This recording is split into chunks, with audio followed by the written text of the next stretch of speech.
बच्चों, let's read the question first. Should parents undergoing in vitro fertilization have the right to choose which embryos to implant based on genetic criteria such as the presence or absence of disease-causing genes? Should they be able to choose based upon the sex of the embryo?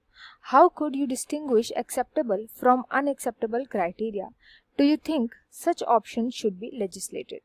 यहाँ पे question में हमसे पूछा गया है कि वो parents जो इन विट्रो फर्टिलाइजेशन के थ्रू ऑफस्प्रिंग्स को क्रिएट करते हैं, क्या उन्हें disease causing genes and disease जो जीन्स या वो जीन्स जो डिजीज कॉज नहीं करते, क्या उन पेरेंट्स के पास ये इतनी पावर होनी चाहिए कि वो इन जीन्स अपने एम्ब्रायो में हो या फिर ना हो, उसको भी वो चूज कर सके, या वो ये चूज कर सके कि उनका जो एम्ब्रायो बन रहा है उसका सेक्स क्या हो, मेल हो फीमेल हो। इनमें से एक्सेप्टेबल या अनएक्सेप्टेबल क्राइटेरिया कौन कौन से होने चाहिए, या क्या इसका क्या ये लेजिस्लेटेड होने चाहिए, मतलब क्या ये लॉ के अंदर आने चाहिए ये सब चीज़ें, या फिर नहीं आने चाहिए, ये सब हमें इधर डिस्कस करना है। यहाँ पे की कॉन्सेप्ट यूज किया जाएगा आईवीएफ का, that is in vitro fertilization. In vitro fertilization को शॉर्ट फॉर्म में आईवीएफ बोला जाता है। इसका प्रोसीजर देखते हैं होता क्या है। इसमें हम लेते हैं मेल डोनर या फिर फादर से, डोनर या फिर फादर से लिए जाते हैं स्पर्म्स लिए जाते हैं, वेयरएज मदर से या फिर डोनर से लिए जाते हैं एग्स।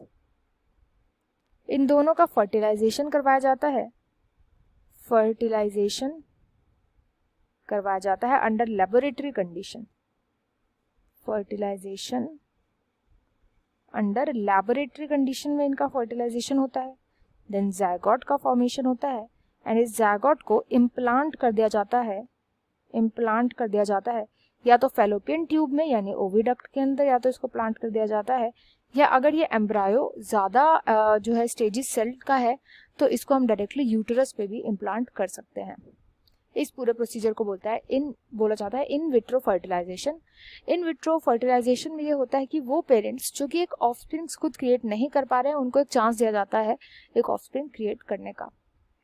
अब इसमें पूछा गया है कि क्या उन्हें ऐसे ऑफस्प्रिंग्स जिसके अंदर डिजीज हो, जिसके अंदर डिजीज ना हो, वो चूज करने के लिए की पावर उनको देनी चाहिए, या क्या सेक्स हो एम्ब्रायो का क्या उसकी पावर उन्हें देनी चाहिए। तो डिपेंड करता है अपॉन द पेरेंटल थॉट। कुछ ऐसे पेरेंट्स होते हैं जिनको इन सब चीज़ों से फ़र्क नहीं पड़ता, जिनको अपना चाइल्ड जो होता है वो एक्सेप्टेबल होता है इन एनी फॉर्म, चाहे उसका कोई भी जेंडर हो, चाहे उसको कोई डिजीज़ हो या फिर ना हो। कुछ पेरेंट्स होते हैं जो इन सब चीज़ों को एक्सेप्ट कर लेते हैं। कुछ पेरेंट्स होते हैं जो अनएक्सेप्टेबल होते हैं, जिनको या तो मेल चाइल्ड चाहिए या फीमेल चाइल्ड चाहिए, जिनको कोई भी ऐसा नहीं चाहिए चाइल्ड जिसके अंदर कोई डिजीज़ हो। तो ऐसे भी पेरेंट्स अवेलेबल होते हैं।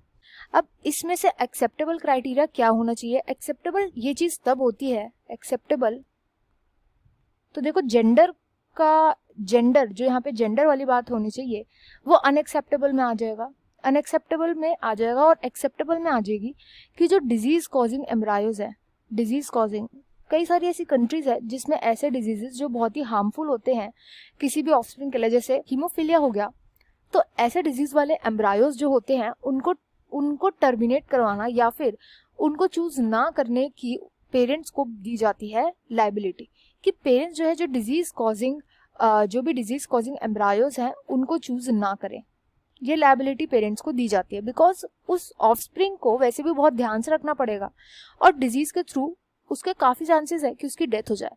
तो ये एक्सेप्टेबल है अगर कोई बहुत ही खतरनाक क्रोमोसोमल डिसऑर्डर उस एम्ब्रायो के अंदर प्रेजेंट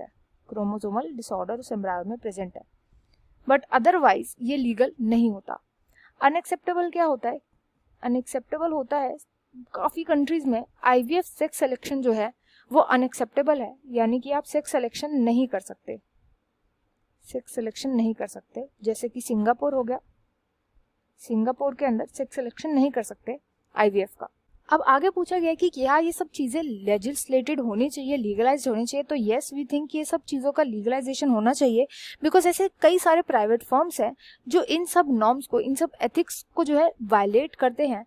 एंड पॉपुलेशन को भी मेंटेन करने के लिए, पॉपुलेशन की मेंटेनेंस के लिए, प्रॉपर एवोल्यूशन के लिए जीन्स पे ज़्यादा छेड़खानी नहीं करनी चाहिए और IVF का लीगलाइजेशन इंपॉर्टेंट होना चाहिए। तो I hope you understood well. Best of luck and thank you.